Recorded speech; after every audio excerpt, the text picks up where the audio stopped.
G'day guys, it's your old mate Big J. Welcome to another edition of Aussie Boxing Talk, and it's not going to be about Aussies today. Quickly, Charlie Senior did make it through in the Olympics to the medal winning round, so he will come away with a bronze at worst. But I'll leave that for later because I'm waiting for Caitlin Parker, the middleweight fighter, the ladies middleweight fighter and captain of the team, to see how she goes later tonight. But we're talking about Bud Crawford versus Israel Madriov. So it only happened a couple of minutes ago. Bud was declared the winner, the unanimous decision winner. One judge gave it 116, 114, 116, 112, which is how I had it personally. I had 8 rounds to 4. And the other two judges had 7 rounds of 5, 113, 115, 113 in favour of Bud Crawford. Bud Crawford comes away with the win. Was it a dominating performance? No, it wasn't. Did I think Bud needed to turn it up a bit? Do I think Bud struggled a little bit at 154? A little bit. I think he did have problems. I think he was a little bit gun shy, as in he was worried about the reaction from Madriov. But having said that, it shows a little concern that Bud Crawford did take out and did beat Ismail Madriov. But Ismail Madriov of 154 is the weakest champion of the lot. What do I mean by that? The most inexperienced. He's only had 11 fights. 10 fights before he fought Crawford, right? Yes, he had an amateur background, very, very solid amateur background. But as we know, the amateurs is not the pros. Amateurs only fight 3 rounds. Right, there's a far different, it's a completely different sport. Right, so, Bud got over the line. He won. I had 8 rounds of 4. And I think what is muted in that, he muted himself, is that this stupid fucking conversation about fighting Saul Canelo. Canelo will fucking destroy Crawford. He is there's divisions in boxing for a reason. Excuse me. If Crawford was to step up to 168, he would do the same thing that he did to when Charlo stepped up. And Charlo was an established 154. Bud's just got there. Right? Canelo would absolutely kick the fucking shit out of Crawford. Okay? Crawford struggled for a little bit against 154 only with 10 fights to his name. Imagine what Canelo will do, who's pound for pound probably number 3 in the world, the best 168 in the world, going up against a blown up 147er. All right, Canelo would kill Bud Crawford, destroy him. It would be no different if Inoue, who's 122 at the moment, went up to 154. That's 32 pounds in weight. Yeah, 32 pounds in weight. Crawford would kill Inoue. Kill him. Even if he went up to 140, he would get knocked out. Imagine what Tank would do to Inoue. Tank would put Inoue in a fucking early grave. All right? So can we please stop all this bullshit discussions about, Crawford fighting Canelo, Inoue fighting Crawford, or going up? No. It's not going to happen. Use your brain, you morons. There is divisions in boxing for a reason. All right? Little guys fight little guys. Little guys don't fight big guys because then they'll get killed. All right? Oh, I'm really sick of this, of these debates of, these dream matches that will never happen because of weight divisions. It just simply is just not going to happen. All right? And please stop talking about it because it's just embarrassing. It really is. But that makes things interesting for the 154 belt, 154 division, because Tim Tszyu doesn't have a belt. And he's trying to get, hopefully, Bakram Murtazaliev, because his fight at 122 against Larry Lara is not happening. Right? So that's interesting.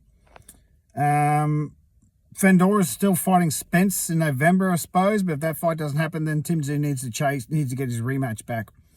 Right. I'll quickly touch on Eddie Hearn.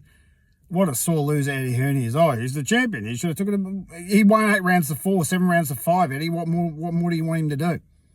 Right. Okay. I always believe, this is why I always say that to win a fight you need the knockout. This is the first time in 8 years, 11 fights, Bud has not got the knockout.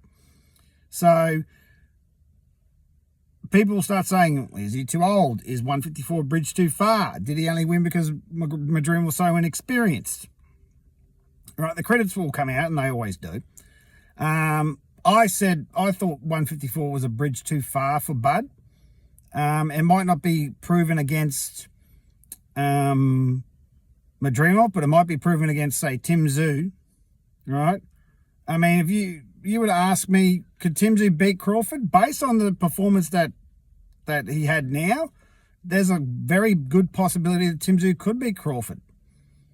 Right? Because Tim Tszyu is a well-established 154. Crawford's only had one fight, and he beat the weakest champion in the division. Now, I say that again, or the most experienced champion in the division. He only had 10 fights. All right, so we will see how that goes. I really want to see Tim fight Bud, but I think Tim will go after Fendora now if he doesn't fight Spence, because he's got those two other belts, and that's a big fight, Matt. And I think Bakram Murtazaliev will be left alone. He will probably fly under the radar at the moment, right? Because yes, he's got the IBF belt, but that's not a huge fight. It's not a huge fight. Tim needs to get that fight.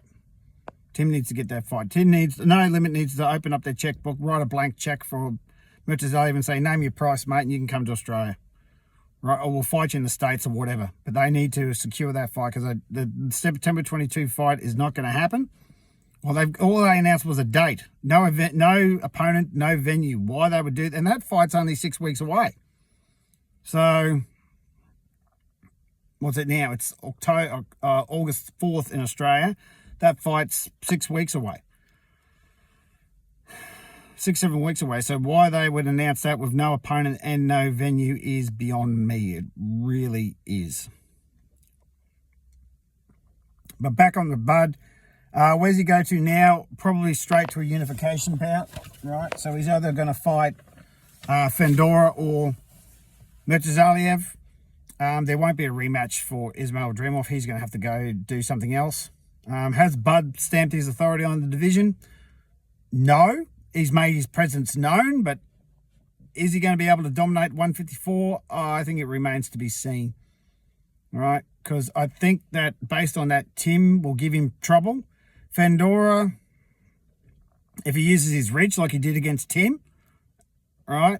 Because that fight forced Fendora to use his reach instead of being an inside fighter, use his reach, right? It will be interesting. And we've also got Virgil Ortiz and Barchuk next week. Sergei Barchuk, I think his name is. The Ukrainian, is he Russian or Ukrainian bloke? He's one of the two. That will be a very interesting fight, because that will actually, I think Virgil Ortiz is going to get knocked out personally. I think Virgil Ortiz has never fought officially at 154. The two times he stepped up from 147 was at 156. And he's just fought a bunch of blown up nobodies. And the two guys he were fought were nobodies.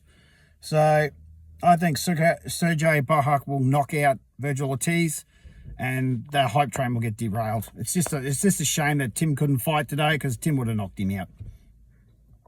So, that's pretty much it. Bud is now a champion 154. So now, full-time undefeated champion.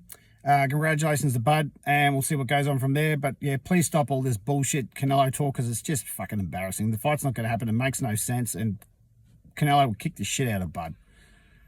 So that's it for me. I'll be watching Caitlin Parker tonight at 7:45 Australian Eastern Standard Time to see how she goes in the middleweight division for the women. If she wins, she will medal.